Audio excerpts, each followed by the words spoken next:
two, one, two, three.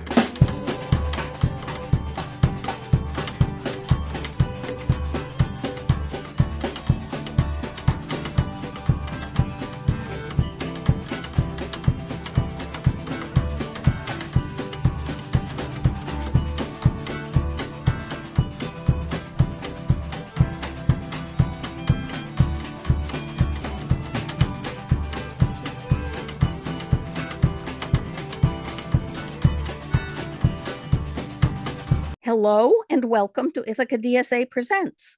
I'm Theresa Alt.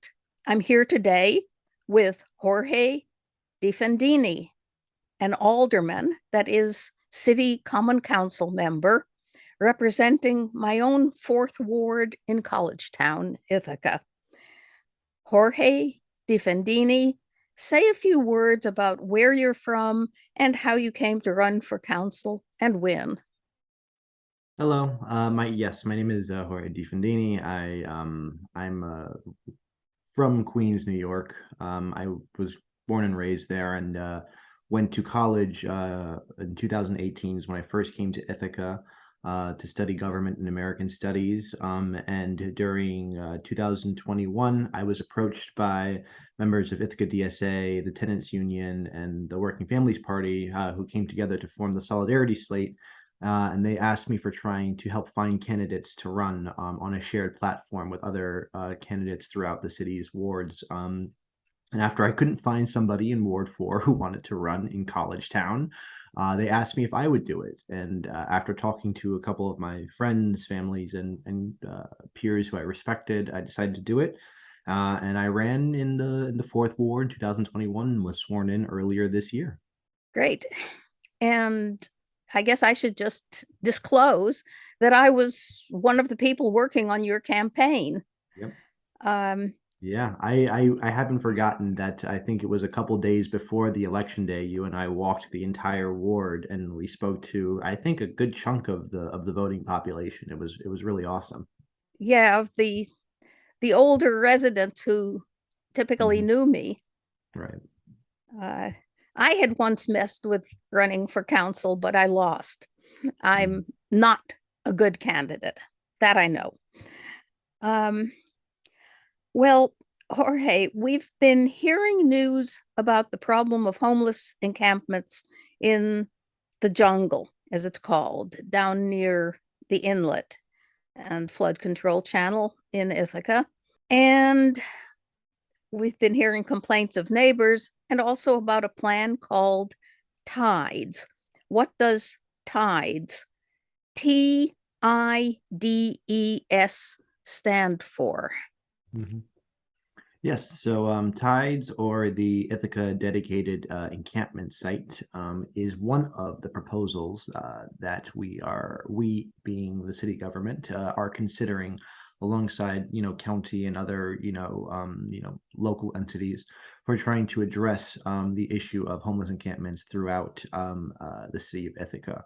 Um, Many folks might not know this, and we can go into details later on, but Ithaca as a city has a no camping policy. That is, you are not allowed to pitch up tents and sort of camp out, whether you are unhoused or otherwise. But for this and that reason, that policy hasn't been enforced much.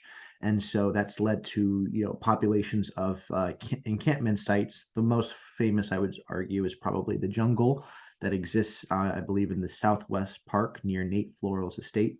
And That's led to, there's been a lot of tension there because obviously, no one wants to see populations unhoused, during Ithaca's cold winters and or otherwise.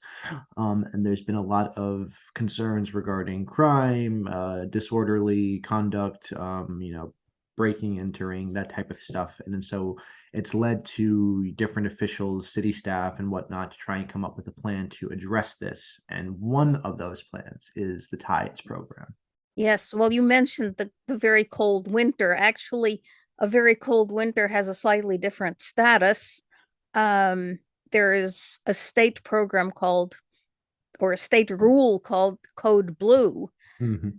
Maybe you want to say a few words about that? Absolutely, yes. So yeah, Code Blue states that it's should the winter get a certain level of freezing and cold, those feel that bodily harm could fall onto those who are out in the cold with no recourse of escaping it. That a level of government, municipal, state, otherwise, will have to step in and try and provide housing and shelter for those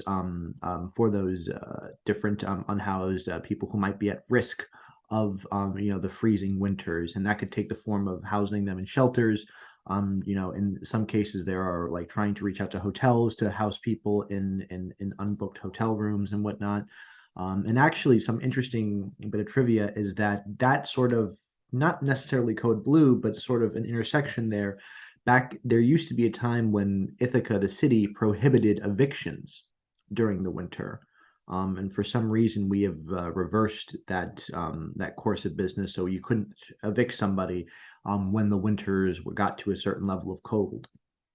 And so that has gone away, however. And I think it's something that we should consider bringing back, because I believe housing is a human right, and to throw somebody out into the freezing cold, especially here in Ithaca when it gets really cold, when if they don't potentially have a recourse, can be really dangerous and unsafe. And getting back to tides, I've heard you are now part of one of the committees that is working on it. So perhaps you could tell us who is on this committee and how it fits in with some other committees. Right. So as of right now, the tides, the group that's considering tides and how to deal with the encampment situation right now throughout the city, it's not a committee, but a working group. And so this means that you're going to see a combination of city council, myself, and members like alderpersons Cynthia Brock and George McGonigal, and city staff as well, are working on this together to try and figure out how we can come up with a solid policy for how to address concerns regarding the homeless encampments, both for the people surrounding it, but also, at least for myself, primarily the people who are currently experiencing houselessness and being unhoused. And so there's a lot of different pushes to address these certain issues and how they are affecting the greater city. And a lot of folks are doing this, I think, for the right reasons and for valid ones. Nobody wants to have their property stolen or be kept up at night, or concerns about safety in neighboring areas. But for me, my primary motivation is trying to deal with a lot of how we can address people who are facing houselessness, because if we really want a safe city for everyone, we have to make everyone safe and secure. And so if we want to fix these issues that other people might be concerned about, it starts with getting people into homes. Well, perhaps you could go a little deeper describing the problems and complaints that have cropped up. For sure. Yeah, I've heard a lot of people talk about how this is one of, if not the biggest issue facing Ithaca right now, are the encampments and unhoused populations that are, concentrating in different areas. And a lot of people throughout the city, particularly those, in neighboring residents like Nate's Floral Estates and local businesses that happen to be around where those encampments like the jungle are. They have concerns and have voiced, frustrations that this problem is persisting, and that they feel a general, sense of unsafeness, and that there's crime lingering about, that there's loud noise, breaking and entering, theft, threats, these types of things that are happening throughout the time. And I really sympathize with that, because we all want to live, safely and securely. Nobody should have to worry about these types of things.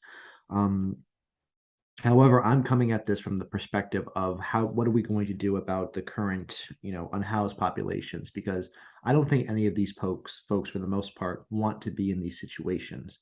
And if we really want to provide safety for everyone, we have to make the people who are most marginalized and most on the margins safe and secure. Because this goes back to, I've talked about this a lot when we were talking about reimagining public safety. I know a lot of people, their default for thinking about creating more safety is we need more police on the streets. We need more people to encourage that laws are upheld and not broken, and that they can be enforced. But that's a very reactive way to deal about crime. We need to be proactive. So how can we prevent crime from happening? And the way to do that is not to put law officers across the street, or in this case, have police come in and sweep out entire encampments and move them to a different part of town. That's not how we're going to do this. We have to make sure, because that's just going to lead to a different encampment popping up elsewhere, and the problem is just going to move around. It's not going to get solved. It might get solved for a group, but it won't get solved for the group, and will, continue to persist. So we have to be proactive. And how do we prevent people from being, unhoused and being in these unsafe situations? Well, we house them. We have to build more housing, and we have to lower the barriers for entry in housing, and lower the barriers for entry in places like shelters and whatnot, so that we don't see people, moved away and then popping up somewhere else. We have to get them in homes. And what is it that Tides proposes? So I'd say that you could break Tides down into two parts. First, it's in the name that it's going to propose a sanctioned encampment site. So we're going to create an area with a site to be determined in the future, where it will be legal and sanctioned, authorized to be unhoused and to be camping out here. Right? They're going to build sort of cabin-like structures to function as housing. And there's going to be facilities like bathrooms, showers, and meeting spaces where folks can meet their caseworkers if they're trying to find housing, to find work, these types of things. We want to do all of this alongside the second part, which is that we would then begin to enforce the no camping policy. So basically, the law that exists on the books that prohibits no camping, which currently isn't enforced for a couple of reasons, and you could speculate that there's not enough housing to house people, and so For sure. to then enforce that would then lead folks with no recourse but to get incarcerated or have encounters with law enforcement. And I don't think anybody at all wants that. We don't want to increase unneeded and unnecessary encounters with law enforcement, and that's my big concern with the Tides proposal, is that I think that while I think it is very good, and I would encourage that not just Ithaca, but all cities invest in sanctioned campsites with good facilities that are sanitary, that provide services, that provide folks who are facing homelessness, chronic or otherwise, to meet with their caseworkers and try and connect with reintegrating into housed society. I think all that is good. My concern, and it is to be very clear, the city is adamant about trying to not criminalize homelessness. My concern is that the very act to begin enforcing the encampment, the no camping policy, that will inadvertently criminalize homelessness, because eventually one of two things is going to happen. The spaces at the sanctioned encampment site will fill up, and there won't be room for other people. Folks who typically don't gather in encampment sites, or who don't want to be in those sites, who are homeless throughout the city, won't go here. And and there are folks who tend to be unhoused because they want more privacy and whatnot, and it might be difficult to sort of be grouping them together in one sanctioned area. So there are a lot of concerns that Tide doesn't fully address, in my estimate, and it's still unraveling and still undergoing its process, and there's might be room for it to change. But right now, sort of my stake in the sand is that I'm very very cautious and concerned about any prospect of beginning to enforce a no camping policy, because if we can't find places for everyone to be housed and sheltered, then there is no recourse but jail, but to be incarcerated.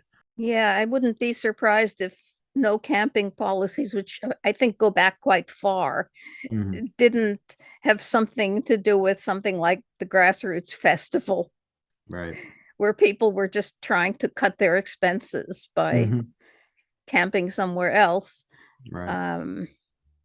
Just as totally legitimately, people come from out of town and stay in friends' homes here. Right.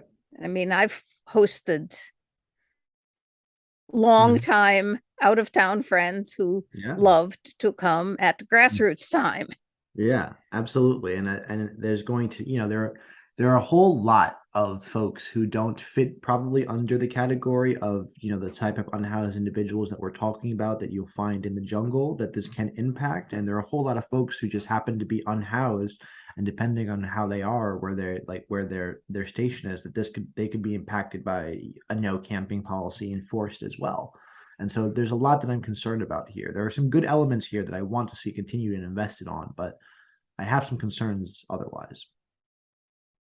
Okay, and it sounds like your main concern is that those who don't fit, let's say, with Mhm. the Tides program and the Tides sanctioned encampment would be criminalized. Are there Essentially. other fears that you have? My other fears is that, what we're trying to accomplish, I believe, with Tides, or what Tides is hoping to accomplish, is to address a lot of the short-term issues and provide short-term solutions to the issue of unhouselessness and chronic homelessness. And don't get me wrong, we need those. Like, we need short-term solutions for this because the people are experiencing this on the day-to-day on both sides of things. However, we also need to be a lot more mindful about the long-term approach. I mean, at the end of the day, we're not going to solve these issues if we don't tackle the problem at its heart, which is chronic homelessness, which comes from the fact that there are just not enough housing in the city for individuals to be affordable housing in the city for folks to be housed. And so if we don't have that in place, then we'll provide these short-term remedies, but over time, the problem is just going to stack on itself. And we need to have one eye on addressing short-term issues and another on the long term, on the horizon. What's the 10-year plan for trying to tackle with this? And so I'm trying to hope and keep that in mind in my work here, that we have at least one eye on long-term solutions so that we can really address this and not just address immediate complaints and fears. And when you say long term, you are really thinking of a much more adequate supply of livable, basic, decent, but affordable housing. Precisely. Yeah, And I represent college. Oh obviously, yeah, go ahead. oh, I was just going to say, I've heard complaints about the use of the word affordable. And frankly, I think it is quite appropriate to have words that don't define everything, but leave it obvious to those who understand Mhm. anything about the topic that there will be one rental, for somebody who has no job, a different Mhm. rental for somebody who has a steady job, but it's in something like retail Precisely. or a restaurant, which doesn't pay very well. Yeah. And yet another affordable rental, right, for somebody like a teacher or a nurse. And I Mhm. understand that finding housing in Ithaca for even for young professors is very difficult, Oh yes. Yeah. and I think they are driven out of the city. absolutely. I think in Ithaca, I've heard many of our comrades in DSA describe Ithaca as a company town, with that company being Cornell. And and we both live in college town, and so we see that you have your professors and whatnot who tend to not live in our neck of the woods, but you'll see many grad students here, and many of those folks are working as either baristas or restaurant, table waitress and whatnot. And you see a wide diverse of different incomes. But overall, the fact of the matter is that Ithaca is a 75% renter, population. And in our ward 4, that number is 95. And meanwhile, the buildings that we see going up, the rent is going for 1,100. It's going for, 900 plus your like a latitude, a multitude of utilities, electricity, like, power, water, et cetera. And that suddenly now you're up to 1,200 or something like that. And so we need to be building more housing, absolutely, but we need to make sure that that housing is affordable, that it's inclusionary, and that it addresses the wide variety of different incomes tend to be on the lower side of things, and that those units have strong protections attached to them, like, passing good cause eviction so that folks cannot be evicted and have to go back into the rat race where the pool is already so small and growing constantly. Yeah, and adding to the problem, the available land is being gobbled up by Mhm. luxury housing, or what's Mhm. called market rate housing, which Right. is definitely for, I don't know, the upper half or so of If that our even. society. And that's getting subsidized from our Heavily. taxes. Heavily. Yeah. Yeah, I mean, the fact of the matter is that, when we try and invest and do initiatives in the city, and we try to like build supporting local community organizations that do a lot of great work, that do public safety, for instance.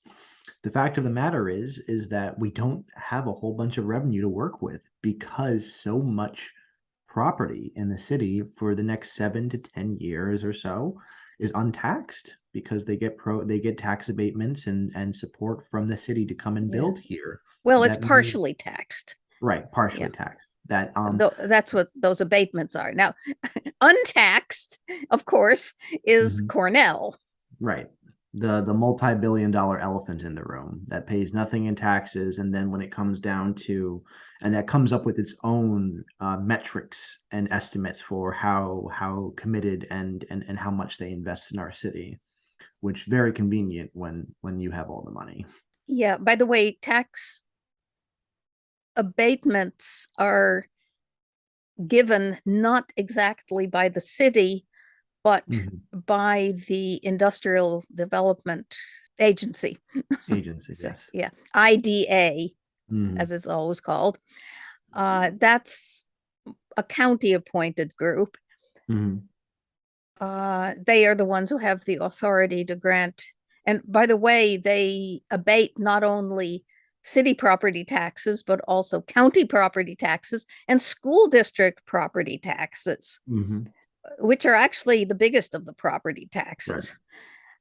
Um, However, I would argue that, that a lot of the programs, a lot of the development that happens here happens in these denser areas that happen to be in the city, and that the city should begin, vocalizing that we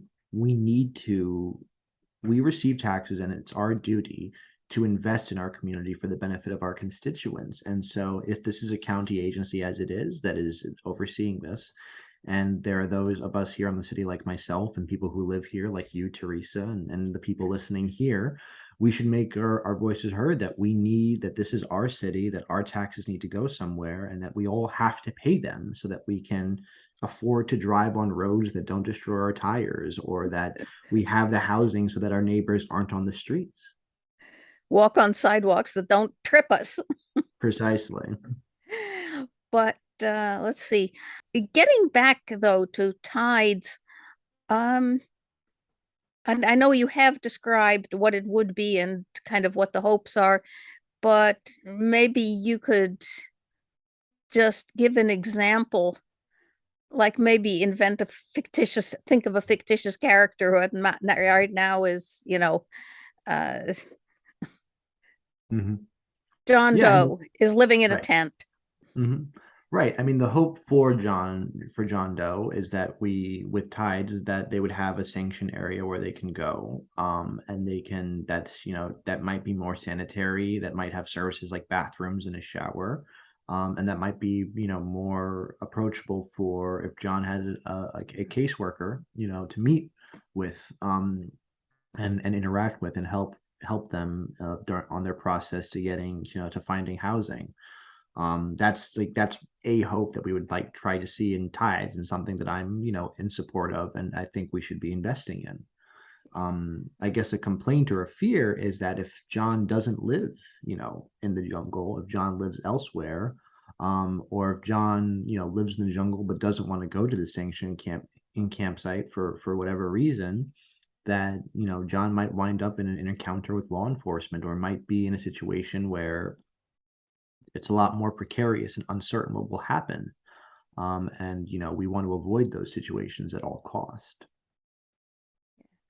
I know that one of the reasons that that there has been some thinking that a program like this could exist is that a very small one does exist already, namely Second Wind Cottages in Newfield. Yeah, I'm not super we're going to be on the working group talking about a whole lot of different cases, and look for references. And something that we've talked about is that there are some things that are proposed and that show promise, but when they start getting implemented, that issues pop up, and that we might have to, reassess and alter, and that we can't get too married or too, convinced to the plan, whatever it is, and that it's foolproof. Because I like to say that everyone has a plan until they get punched in the face, essentially. And what that punch could be is that what we are putting onto paper in practice might not be so transferable, and so easy, and without issue. But we do have to look at, I've been very appreciative that I've been looking at, some of the matrices that have been come up from the Tompkins County, that they've done on assessing. They've talked to different agencies and departments under their jurisdiction about not just tides, but also alternatives that could be potential solutions to dealing with the encampments throughout the county. And so that's something that we need to consider as well. I'm not married to any specific approach. And because of my concerns, I'm looking to hear as much as possible about what we can do. And at the end of the day, us in the city, us in the county, whoever can decree X, Y, Z. But if city staff are telling us that, this just isn't feasible, or here are some concerns that are going to happen, to not listen to that, would be arrogant. And so I think we need to be listening to the people who are going to be making this a reality. And so that's why I know that the Human Service Coalition, for instance, has done a whole lot to help us with addressing the issue of unhoused populations and battling chronic homelessness. And so I really hope to speak with them and get their insights on this. And if they have ideas for what they can do and how we could support them in their effort, that's something that we should definitely invest in. Well, thank you, Jorge DeFendini. I'm sure we'll be talking again about this and other related questions that are coming before council. This has been Ithaca DSA Presents. I'm Theresa Alt. Thanks for watching. 1, 2, 1, 2, 3.